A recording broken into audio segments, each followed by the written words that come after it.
Hello student, welcome to my YouTube channel prime biowings पर आपका स्वागत है। तो स्टूडेंट, आज हम पढ़ेंगे सेल्स यानी कोशिका। कोशिका क्या होती है, कोशिका की उत्पत्ति कैसे हुई, कोशिका शब्द आया कहाँ से था, कोशिका की खोज किसने की थी और इसकी विशेषताएं क्या हैं, ये कितने प्रकार का होता है, कोशिका कितने प्रकार की होती है। आज हम इस वीडियो में इसे कवर करने वाले हैं। पूरी कोशिका को, कोशिका के बारे में हम अच्छे से डिटेल में समझेंगे, तो ध्यान दीजिएगा स्टूडेंट। अगर हमारी वीडियो अच्छी लगे तो लाइक और सब्सक्राइब कीजिएगा प्लीज़। सबसे पहले देखते हैं सेल्स यानी कोशिका। कोशिका शब्द की उत्पत्ति लैटिन भाषा के कोशिका शब्द की जो उत्पत्ति होती है लैटिन भाषा के सेलुला शब्द से हुई है। कोशिका शब्द जो है हमारा कौन सी लैंग्वेज से आया था? लैटिन लैंग्वेज से। और किस शब्द से? सेलुला एक शब्द था, उससे हमारी सेल्स की उत्पत्ति हुई थी। ठीक है, जिसका अर्थ होता है कोष्ठ या कोठड़ी। कोष्ठ का मतलब होता है छोटे छोटे टुकड़े या छोटे छोटे सुराख, यानी कोष्ठक या कोठड़ी के समान छोटे छोटे कोष्ठक जो होते हैं हमारे, उन्हें बोलते हैं सेल्स। यानी छोटे छोटे, अगर हम मान लेते हैं छोटे छोटे कोष्ठक बना के देखते हैं, ये हमारे सेल्स होती हैं। ऐसे सभी जीवधारियों का शरीर बहुत सी छोटी छोटी कोष्ठकों यानी कोशिकाओं का बना होता है। जो हम जीवधारी होते हैं उनका शरीर छोटी छोटी सेल्स से मिलकर बना होता है। यानी जैसे एक एग्जाम्पल ले लेते हैं, जैसे एक दीवार छोटी छोटी ईंटों से मिलकर बनी होती है। एक छोटी छोटी ईंटों से मिलकर एक बड़ी दीवार का निर्माण होता है। ऐसे ही ह्यूमन की बॉडी में छोटी छोटी सेल्स से मिलकर पूरी बॉडी का निर्माण होता है। ऐसे हमारी कोशिका होती है, छोटी छोटी सेल्स से मिलकर ह्यूमन की पूरी बॉडी बनी होती है। जो छोटे छोटे कोष्ठक होते हैं उनको सेल्स या कोशिका कहते हैं। अतः कोशिका जीवों की संरचनात्मक एवं क्रियात्मक इकाई है।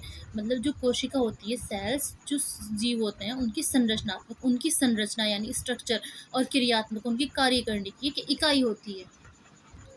तो स्टूडेंट, अभी हमने पढ़ा है कि सेल होती क्या है, तो सेल्स के बारे में इतना पढ़ा है। अभी हम देखते हैं कि सेल्स की खोज, कोशिका की खोज किसने किसने की थी। Discovery of cell. तो कोशिका को सूक्ष्मदर्शी द्वारा देखने पर पादप कोशिका कोठड़ी जैसी दिखाई देती है।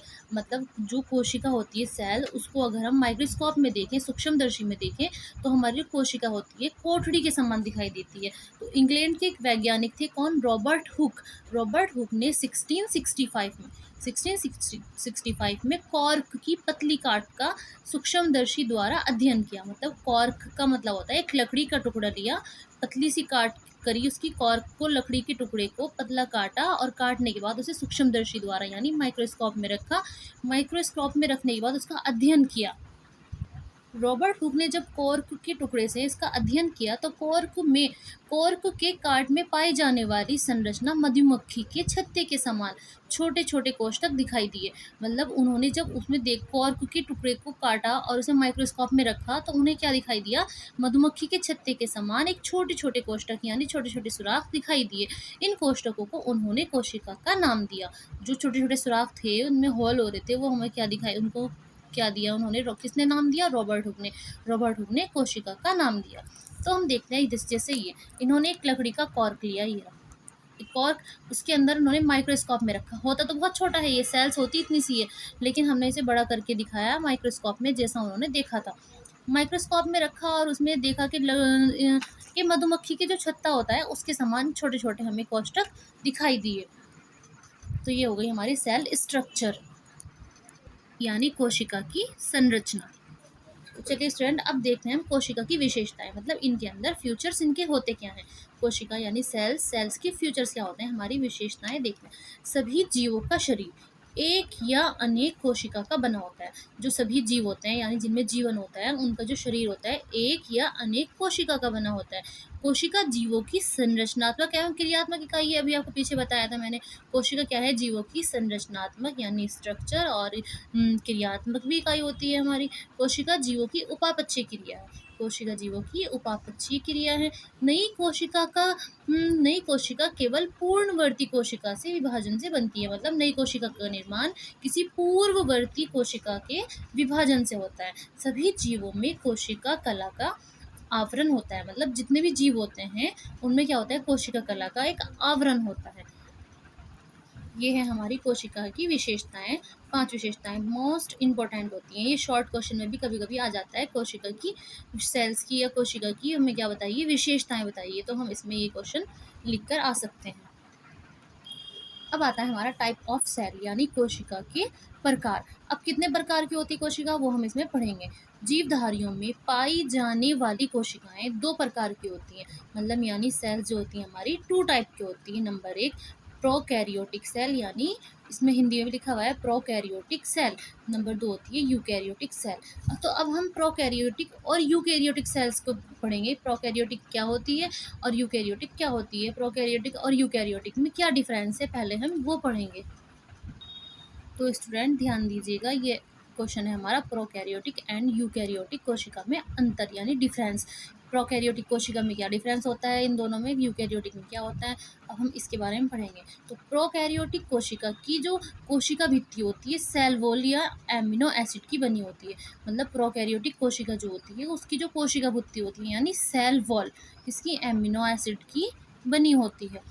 ये है पादप कोशिका में पाए जाते हैं। ये जो होते हैं हमारे पादप कोशिका में पाए जाते हैं। इनकी इनकी जो सेल वॉल होती है सेलुलोज की बनी होती है। देखो इसकी जो सेल वॉल होती है एमिनो एसिड की बनी होती है, इसकी सेल वॉल सेलुलोज की बनी होती है। तो बहुत आसान है, प्रोकैरियोटिक की सेल वॉल पहला पॉइंट याद रखने के लिए एमिनो एसिड की बनी होती है, यूकैरियोटिक की सेल वॉल सेलुलोज की बनी होती है।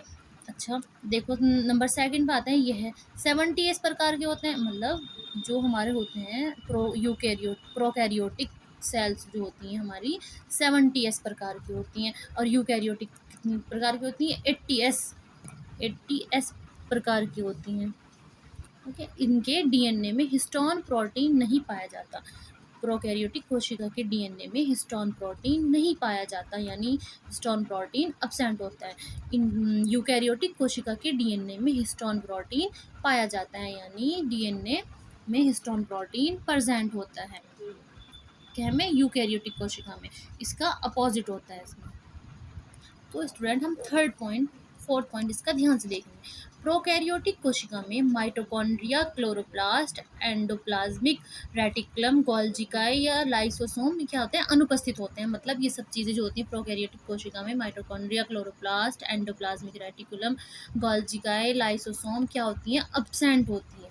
क्या है, प्रोकैरियोटिक कोशिका में सब चीज़ें अब्सेंट होती हैं। अब आता है यूकैरियोटिक कोशिका। इनमें mitochondria, chloroplast, endoplasmic reticulum, lysosome, गोल्जिकाई क्या होती है, उपस्थित होती है। बस इसमें अनुपस्थित होती है और इसमें उपस्थित होती है, हमें ये सब चीज़ें याद रखनी है। इसका अपोजिट होता है इसमें हर चीज़। जीवाणु अब होता है प्रोकैरियोटिक कोशिका। प्रोकैरियोटिक कोशिका में क्या होता है, जीवाणु, बैक्टीरिया, नीले हरे शैवाल तथा माइक्रोप्लाज्मा आदि पाए जाते हैं। जो प्रोकैरियोटिक सेल्स होती हैं उनमें क्या होता है, हमारे बैक्टीरिया और नीले हरे शैवाल यानी एल्गी तथा माइटोकॉन्ड्रिया पाए जाते हैं। सभी जंतु अच्छा यूकैरियोटिक कोशिका में सभी जंतुओं में पादप कोशिकाएं, प्रोटोजोआ, शैवाल, प्रोटिस्ट कोशिकाएं आदि पाई जाती हैं। ठीक है स्टूडेंट, आज हमने क्या किया है, पूरी कोशिका क्या है, कोशिका की खोज किसने की थी, कोशिका की विशेषताएं क्या थी, और इसके प्रकार के बारे में भी हमने आपको बता दिया, प्रोकैरियोटिक एंड यूकैरियोटिक। तो आज ये वीडियो अगर आपको स्टूडेंट अच्छी लगी है तो इसको लाइक एंड सब्सक्राइब कीजिएगा। Thanks for watching.